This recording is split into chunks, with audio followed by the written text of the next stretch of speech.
बिस्मिल्लाहिर्रहमानिर्रहीम। अस्सलाम वालेकुम डियर स्टूडेंट्स। आज का हमारा लेक्चर एसीसी 311 के हवाले से है। Lesson number 20। आज का जो लेसन है ये ऑडिट टेस्ट के हवाले से है और ये audit test basically internal control system को जो प्रोसीजर बिजनेस में चल रहे हैं, जो एक स्ट्रीमलाइन एक्टिविटीज चल रही हैं, उनको टेस्ट करने के लिए होता है। लिखा हुआ है the auditor need to generate sufficient appropriate audit evidence that will allow a conclusion to be reached based on this. Audit evidence is obtained from the audit procedure and during the course of audit such as test of control, test of retail, analytical procedure. ये तीन तरह के test होते हैं। Compliant test है, substantive test है और तीसरा भी सॉरी हाँ, दो टेस्ट हैं, एक कंप्लायंस है, एक सब्सटेंटिव है। अब सबसे पहले हम बात करेंगे टेस्ट ऑफ कंट्रोल की और उसमें हम बात करेंगे अप्रोप्रिएट ऑडिट अप्रोच की। The auditor's understanding of internal control would enable him to select an appropriate audit approach. एक अप्रोप्रिएट ऑडिट अप्रोच अप्लाई करनी होती है इस टेस्ट को इम्प्लीमेंट करने के लिए। हर एक बिजनेस की नोयत, हर बिजनेस की एक्टिविटी, हर बिजनेस की वर्किंग, हर बिजनेस का अंदाज, हर बिजनेस का स्टाइल डिफरेंट होता है। तो फिर देखना होता है कि किस बिजनेस पर, किस इंटरनल कंट्रोल पर कौन सी ऑडिट अप्रोच अप्लाई की जाए और कौन सा टेस्ट ऑफ कंट्रोल जो है वो इम्प्लीमेंट किया जाए। फिर उसके लिए क्या किया जाता है, considering the nature, timing and extent of audit procedure. सबसे पहले नेचर के जो टेस्ट कंट्रोल किया जा रहा है उसका पर्पस क्या है। वो इंस्पेक्शन है, यानी कि हम टेस्ट किस तरह करेंगे। प्रॉपर इंस्पेक्शन करेंगे, सिर्फ ऑब्जर्वेशन की जाएगी, इंक्वायरी कंफर्मेशन किया जाएगा, रिकैलकुलेट किया जाएगा, रीपरफॉर्म किया जाएगा, यानी कि कौन क्या काम करना, क्या है, हमें किस तरह से करना है। फिर टाइमिंग, हम दूसरी चीज़ देखेंगे कि हमारे पास टाइम कितना है, हमें कितना टाइम लगाना है इस एक्टिविटी को परफॉर्म करने के लिए। तीसरा extent, extent refer to sample size और नंबर ऑफ ऑब्जर्वेशंस। एक्सटेंट बताता है कि हमें सैंपल साइज कितना लेना है या हमें नंबर ऑफ ऑब्जर्वेशंस या जो सैंपल चेकिंग करनी है वो किस हद तक करनी है।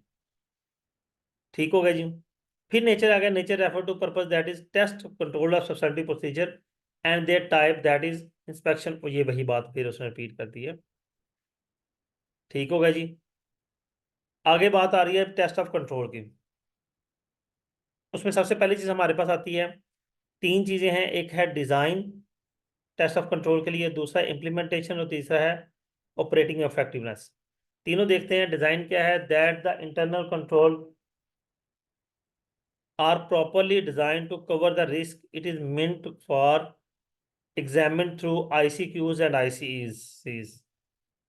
इंटरनल कंट्रोल डिजाइन चेक करता है कि क्या वो रिस्क को कवर कर रहा है, और उसको चेक करने के लिए क्वेश्चनर और जो एवेल्यूशन टेक्निक है उसको इस्तेमाल किया जाता है।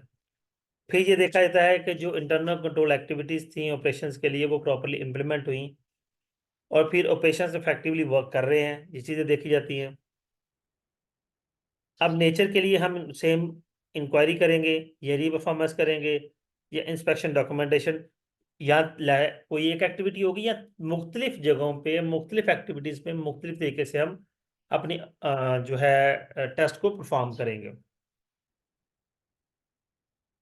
अब टाइमिंग और स्टैंड आ गया। फिर सब्सटेंटिव प्रोसीजर क्या होता है। Substantive procedure are performed in order to detect material misstatement at the a certain level. अगर तो कोई मिसस्टेटमेंट हमें मिल जाती है तो फिर प्रॉपरली पूरे सब्जेक्टिव वे में हर चीज को चेक किया जाता है। The auditor plans and perform substantive procedure to be responsive to the related assessment of the risk of material misstatement. इसको अब इसमें ये चीज है कि मैं थोड़ा सा आपको बता दूं। नॉर्मली क्या हमें पीछे पड़ा नेचर वगैरह के हवाले से कि जब ऑडिट कंडक्ट किया जाता है तो सैंपल टेक्निक यूज की जाती है। अब हजारों ट्रांजैक्शंस होती हैं। आप बैंक की बात कर लें कि बैंक 3 महीने बाद उसका ऑडिट कंडक्ट होता है, तो 3 महीने में तो उसमें के पास लाखों ट्रांजैक्शंस होंगी, तो फिर उनकी सैंपल टेस्टिंग होती है। और अगर कहीं पे किसी पॉइंट पे किसी सैंपल में कोई मिस स्टेटमेंट मिल जाए तो फिर उसकी सब्सटेंटिव ऑडिटिंग की जाती है, टेस्टिंग की जाती है।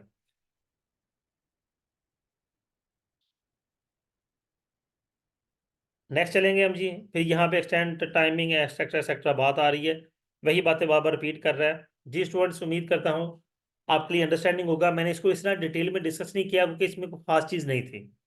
ठीक है, ये ना सोचिएगा कि सर ने पता नहीं क्या क्या बातें कर दी या कुछ भी काम की बात नहीं की। बेसिकली इस लेसन में काम की बात कोई नहीं थी, क्योंकि नॉर्मली बेसिक रूटीन ये है कि वीडियो के पहले ना 22 लेक्चर्स मिड में हुआ करते थे। अब 19 20 21 22 जो है वो उसने फाइनल में शामिल कर दिया है। तो इस वजह से 19 20 21 22 में वो खास डाटा होता ही नहीं है। कह लें कि कोई प्रीवियस सिर्फ समरी बयान की जाएगी या इररेलेवेंट चीजें होंगी लेक्चर्स पूरे करने के लिए। जी स्टूडेंट्स, अपना ख्याल रखिएगा। अल्लाह हाफिज।